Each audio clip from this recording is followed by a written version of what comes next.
Her friend's laughter echoed through the marble lobby. High, brittle, meant to slice. No room for tag-alongs, she said, waving my reservation email like confetti. My wife's smile stayed thin. Only the elites tonight, love. Be flexible. A dozen faces smirked behind champagne flutes.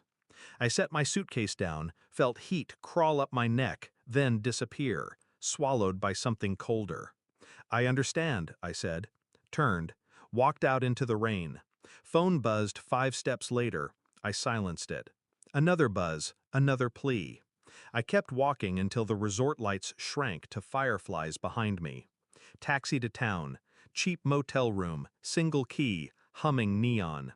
I sat on the edge of the bed, replaying her words. Elites. 7 years of marriage and I was suddenly economy class.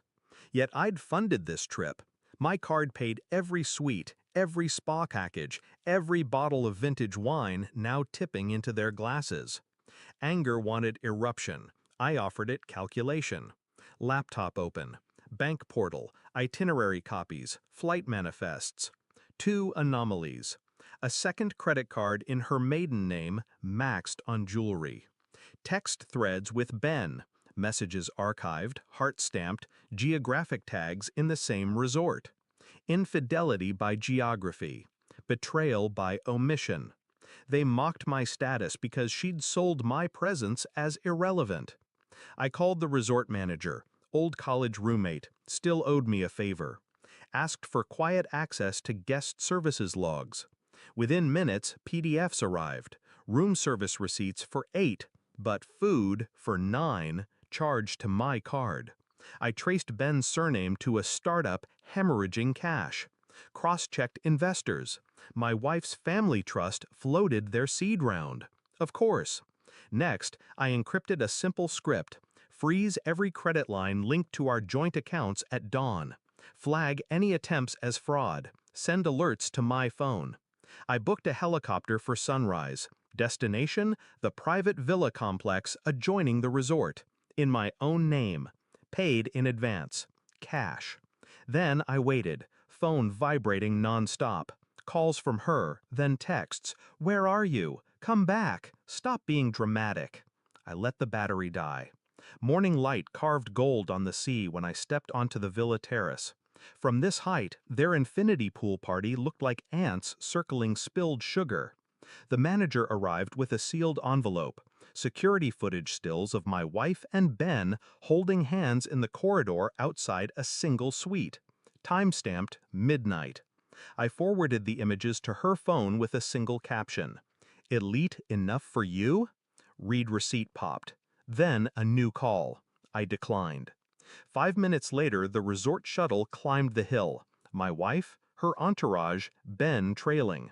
Their faces shifted when they saw the villa gates open for me alone. They stormed onto the patio. Accusations flew, too loud for the sunrise. I poured coffee, unmoved. My card's being declined, she spat.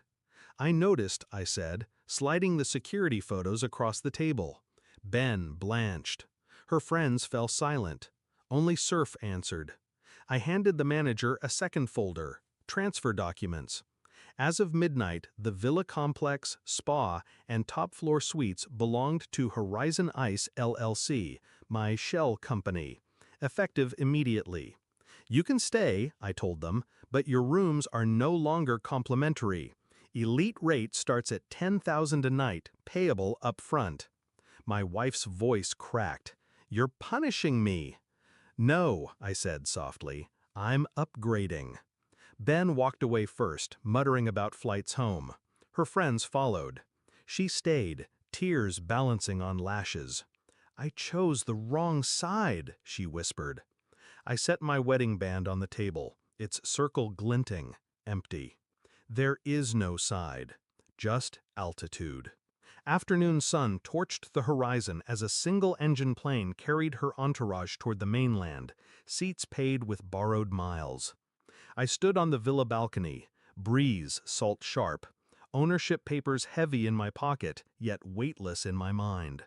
Silence settled, luxurious. No ringing phone, no dripping contempt.